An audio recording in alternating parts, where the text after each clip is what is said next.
Flashgitz. Welcome to Show Quest, cartoons and shit. Fuck you, you know the rest.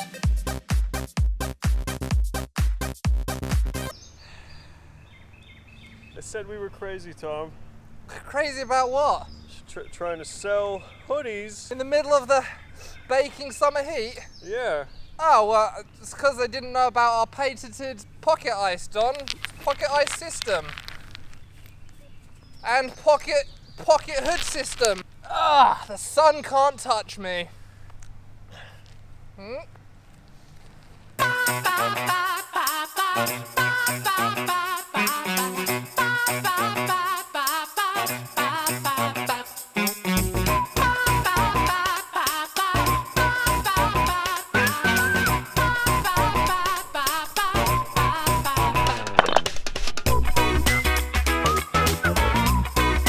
This might be the low point of our merch shills. Buy a hoodie!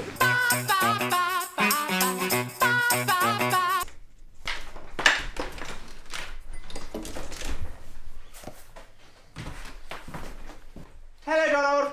Hey, Tom. What's the happening? I'm leaving. Goodbye. Do you have... Are we filming something? Is that... I don't know. Are we What are you doing? breaking up with you? Goodbye. No! Goodbye.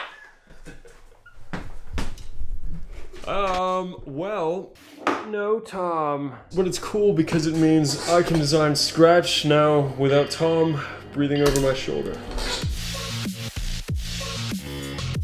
But trying to pinpoint where this style is coming from and what I think I like about it so much. We obviously want the look of our show to be as different and iconic as we can. And virtually every cartoon show has carved out its own distinctive style, some obviously to a lesser extent than others. But still, basically every show has its own look. But that's a real complicated thing, I think. Finding and settling on the right style for a show. Because you gotta make it stick out, as I said, and be pleasing, but it can't do those things just for the sake of doing them. The style has to feel like it was always meant for these characters and this story, this specific story. And of course it has to be simple enough to be producible on a Western adult cartoon budget. And it has to do all that while also not looking like anything else, if you can manage it.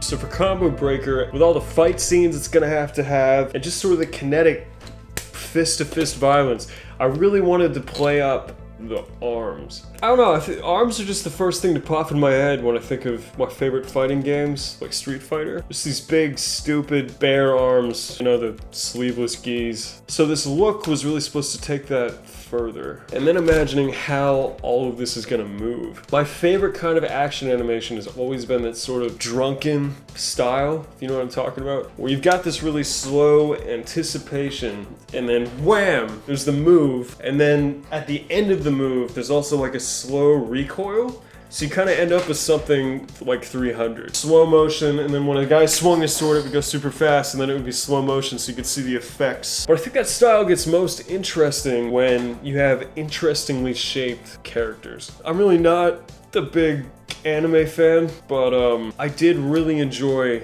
Samurai Champloo, if for nothing else than the animation style. Character Mugen, I think that's how you say his name, he had these enormous, stupid, like wooden samurai sandals that he would just throw around when he was like flipping around and stuff. And in that animation style, you really felt the weight of them. Then they made a really interesting overall shape to the character Jin with his samurai kimono thing. Those big shapes were really fun to watch and track as he swung his sword, moving through that same slow anticipation, fast movement, slow recoil. So, I'm thinking with this, as I think about Stan's fighting style, punching people to death, he gets these proportionally massive arms and big cinder block gloves to throw around, and I guess the Scratch is a little tougher because he's not meant to look as dangerous as Stan, but I still imagine him feeling sturdy, like Mick Foley looked sturdy.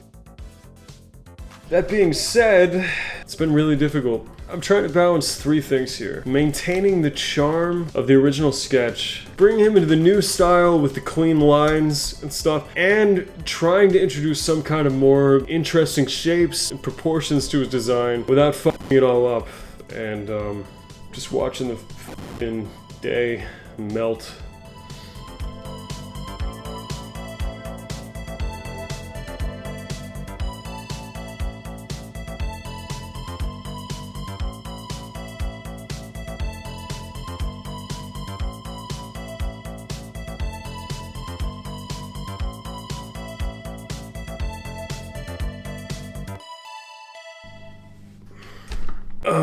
Well, I'm out of time. Still not totally happy with this, but close enough. We'll let Tom weigh in, and I'll just have to come back to it.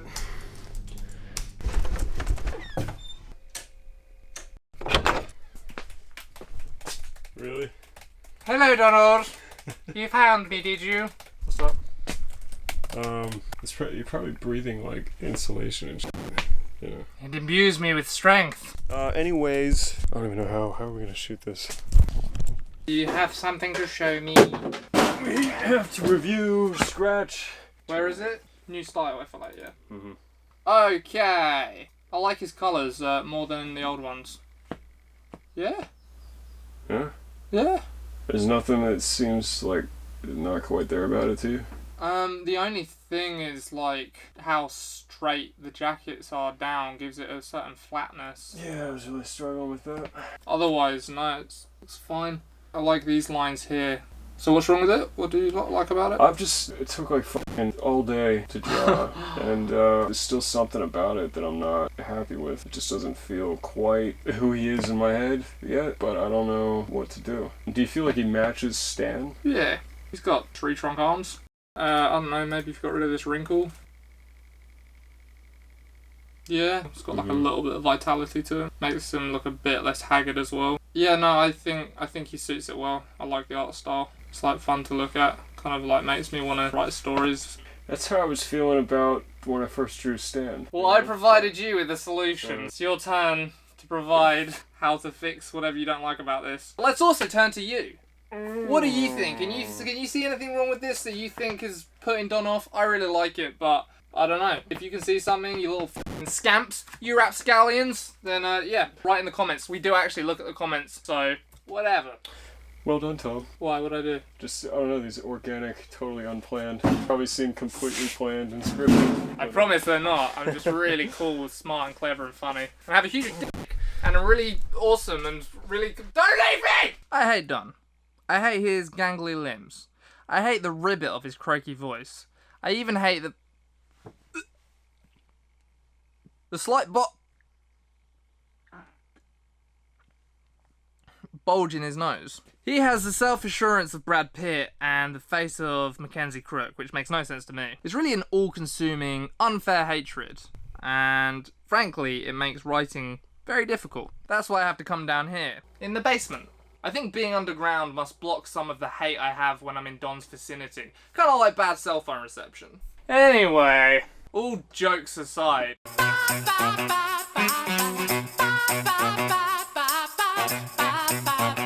I find when it comes to writing scripts, there's this kind of strange zone of concentration you get into where you're really loose and the ideas are very free flow. It's sort of like this tunnel vision where everything around you ceases to exist. The issue is, if something from the outside world does break in, the zone is shattered.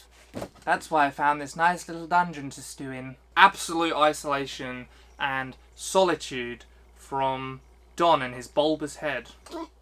Now this zone is actually really important to get into when you're writing for ideas to come up. John Cleese had a great bit about it, we'll link in the description. Something that he didn't mention that I have found, because I'm the greater writer than John Cleese, is there's kind of some shortcuts you can take to get into this zone a little quicker. I gather a lot of these rap fellows smoke the devil's cabbage to write their shit. But, as a man of principle, I consume only the finest single malt whiskey I can afford. Now, you shouldn't get drunk.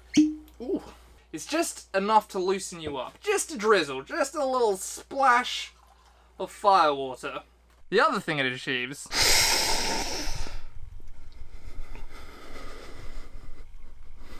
is it brings a little sensory pleasure to the art of writing. But it doesn't have to be whiskey. For some people it's coffee, others like to grind back and forth on a pillow. For me it's whiskey. See, I've basically become Pavlov's drunk at this point. One sip of this delicious single barrel, and my brain's all, oh wow, Tom, it's writing time. Well, here's thousands of hilarious and frankly groundbreaking ideas for you. So, it's got many benefits. I don't know, I'm probably talking a bunch of horseshit, but a filthy cretin upstairs demanded that I talk about my process. So, if you're tired of this, blame done. That's what I do. And it's never failed me. Yeah, that's pretty much it for us this week. Check out our merch, 20% off until May 25th. The link is in the description. I'll take another look at this in a couple days, and yeah, we'll see you guys next week.